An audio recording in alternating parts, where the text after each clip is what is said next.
Olá, seja bem-vindo ao canal Rosa Branca de Umbanda Independente. Meu nome é Rogério Carlos Golembieski, sou sacerdote de Umbanda e aqui nesse canal divulgo a doutrina do segmento de Umbanda Independente, assim como a praticamos no Centro Espírita de Umbanda Ogum Sete Espadas e na Associação Rosa Branca de Umbanda Independente, ambos situados na cidade de Xaxim, estado de Santa Catarina, Brasil. Nesta série de vídeos, estamos estudando a história da mediunidade. E neste vídeo, vamos fazer um resumo da primeira parte para facilitar o entendimento de você que nos acompanha aqui no canal. Vamos lá? Os caboclos trazem as folhas da Jurema e os pretos velhos trazem a muda Eles vêm trabalhar na lei de Umbanda, tem licença de Aruanda pra salvar quem tem fé. No vídeo número 1, apresentamos a nossa concepção de Deus e sobre o axé, como o axé é o elemento básico da criação. Estudamos que os seres inteligentes da criação, sejam eles anjos, demônios, seres humanos, qualquer manifestação inteligente que seja na criação, são espíritos, é uma forma de manifestação espiritual. No vídeo número 2, estudamos sobre o processo de automatismo. O processo de automatismo nos levou a criar hábitos e nos manteve vinculados a eles. Vimos que o automatismo foi responsável pela formação da nossa individualidade. E com esse processo, nós fomos auxiliados no nosso aprendizado. Mas também o automatismo nos mantém presos a costumes e hábitos, pelo fato de repetirmos sempre as mesmas coisas, sem muitas vezes nos perguntarmos sobre o porquê de ainda estarmos fazendo as coisas da mesma forma. No vídeo número 3, estudamos o monodeísmo. O monodeísmo é um processo no qual o espírito, quando desencarnado, ficava com uma ideia fixa, uma única ideia ocupando a sua mente. Ele não tinha ainda a consciência do plano espiritual. Uma vez que ele desencarnava, ele só conseguia ver a imagem mental que ele criava, e essa imagem era única e exclusivamente a ideia, o desejo de retornar à vida física, estar próximo à sua família ou à sua tribo. Uma vez que essa única ideia se fixava na mente, o espírito não conseguia pensar em outra coisa, criando o que chamamos de circuito fechado. Então ele pensava sempre a mesma coisa, com uma única intenção, ao ponto de perder a consciência. Ele só retomaria sua consciência quando reencarnasse. Através do automatismo, através da fixação mental, esse espírito se aproximava por sintonia com os seus e ficava fixado, ficava com a sua família. Ele no plano espiritual e a sua família no plano material, encarnados. Esse processo levou a um fenômeno, gerou um novo fenômeno, que é chamado de simbiose. O que é a simbiose? A simbiose é um processo no qual o espírito desencarnado fica com o que nós chamamos na Umbanda, no nosso segmento, de encosto. Ele fica encostado no ser que está encarnado e provoca uma simbiose. O espírito desencarnado passa a se nutrir das energias do corpo físico, do seu irmão encarnado. Esse espírito passa a se alimentar do corpo físico do encarnado, num processo que ocorre até hoje, quando em pessoas que são vítimas, por exemplo, de trabalhos de magia negra.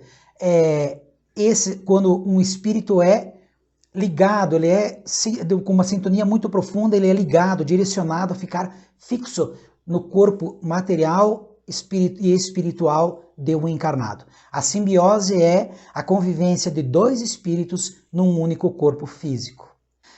É muito importante saber que neste momento, nesta etapa, o ser humano não tinha consciência das suas atitudes. Ele não tinha a razão, a consciência, o saber do que era a vida encarnada e do que era a vida depois de desencarnado. Portanto, nesta etapa, o homem não sofria o efeito da lei de retorno. Ele não ele não fazia coisas que geravam uma consequência, porque ele não tinha consciência daquilo que ele fazia.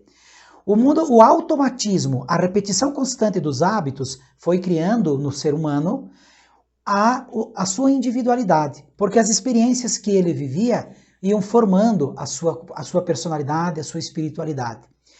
O automatismo gerou o monodeísmo, depois do desencarne. É importante ressaltar que o processo de monodeísmo ele ocorreu com o espírito quando desencarnava.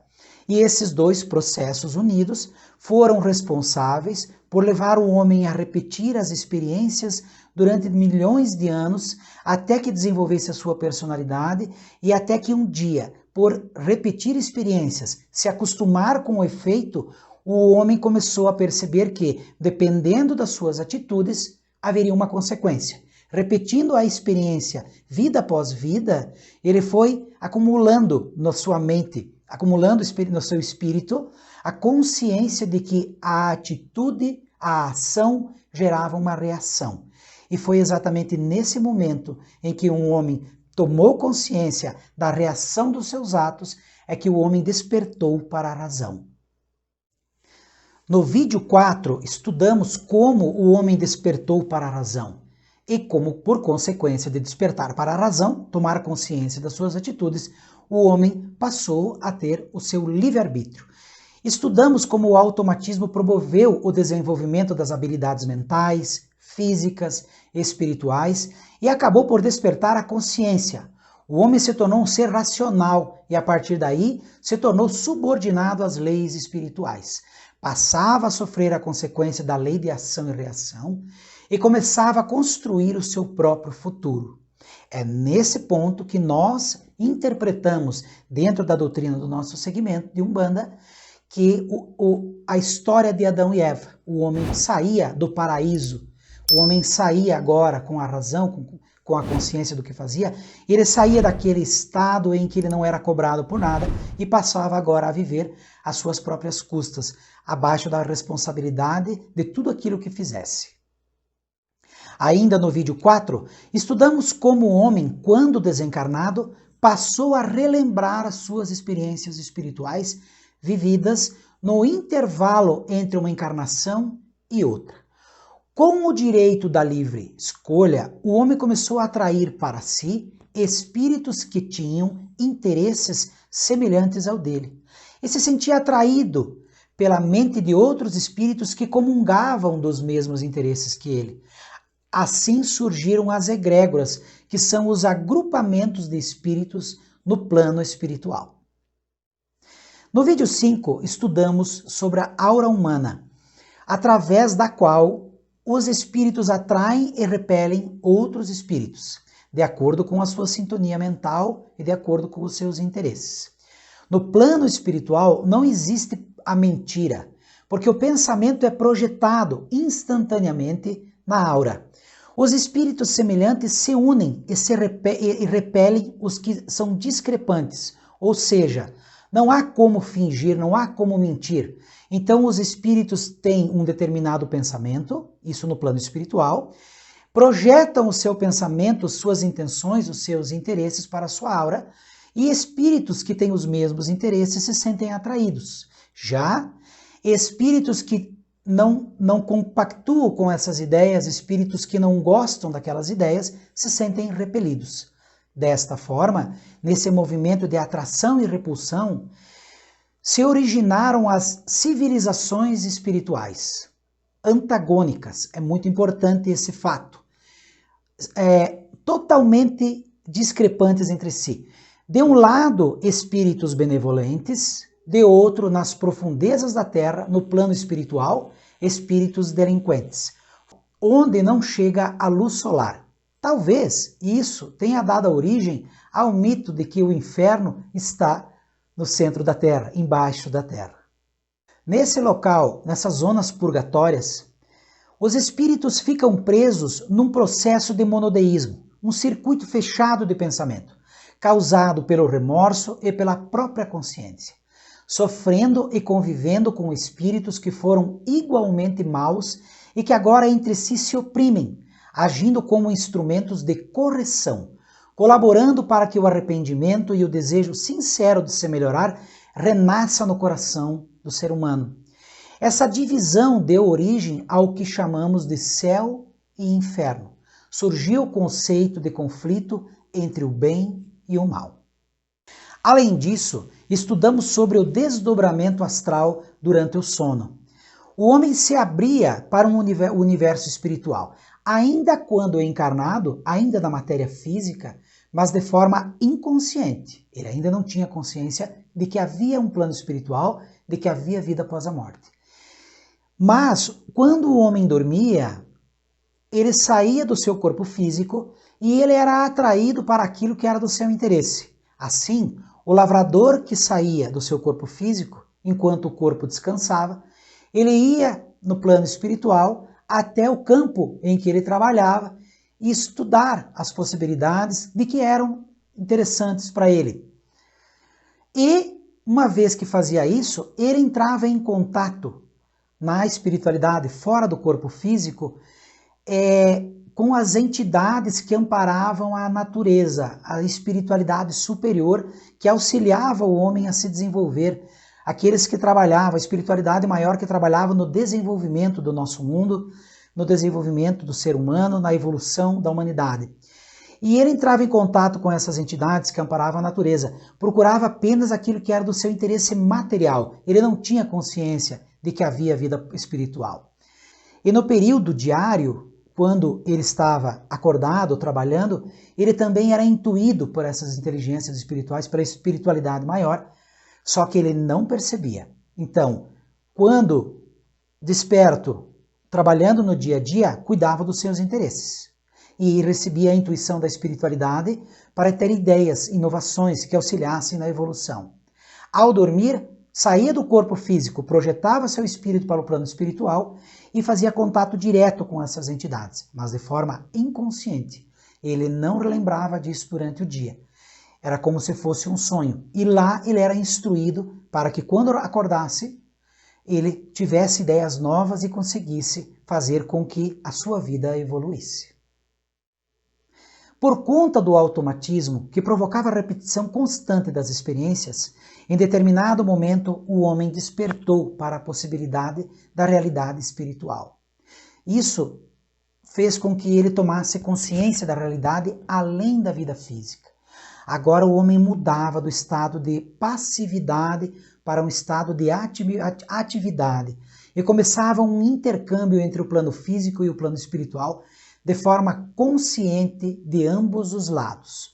Quando o homem estava encarnado, o homem sabia, ele acabou descobrindo, através da lei de evolução, de que haviam espíritos, de que havia um plano de vida, que a vida continuava no plano espiritual.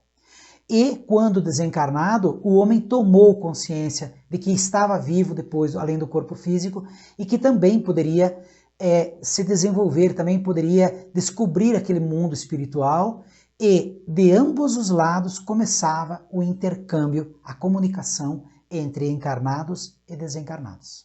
O homem encarnado agora tinha plena consciência sobre a vida espiritual. Consciente da realidade além da vida física, espíritos encarnados e espíritos desencarnados faziam intercâmbio entre as duas esferas. Com esse intercâmbio, com essa comunicação, surgiram os fenômenos da clarividência, da clareaudiência, da materialização.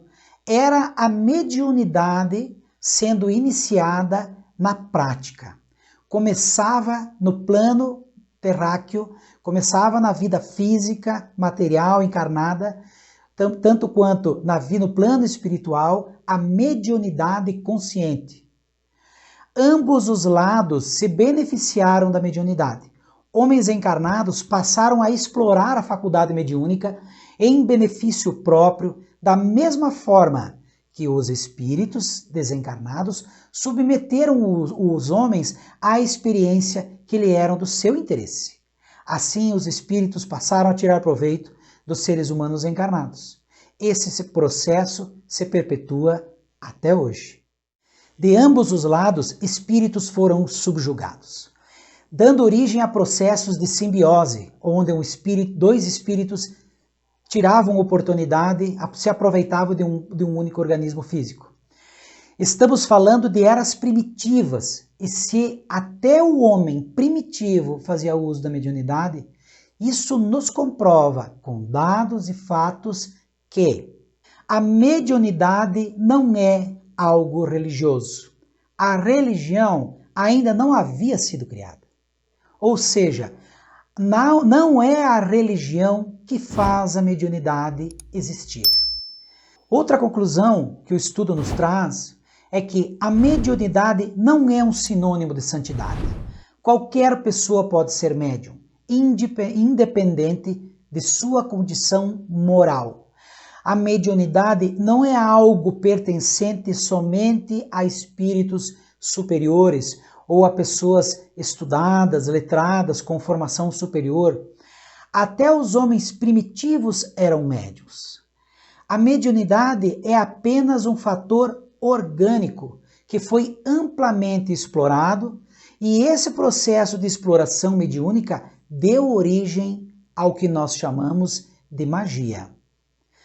Na sequência da nossa série, agora na segunda parte, nós vamos estudar como surgiu a magia e como o automatismo, o monodeísmo, as egrégoras e a simbiose influenciaram o surgimento da religião. Isso eu convido você a estudar comigo no nosso próximo vídeo. Até lá, eu desejo a todos o meu fraterno Saravá. Pomedipi, pomedipi, na ino aiete, pomedipi.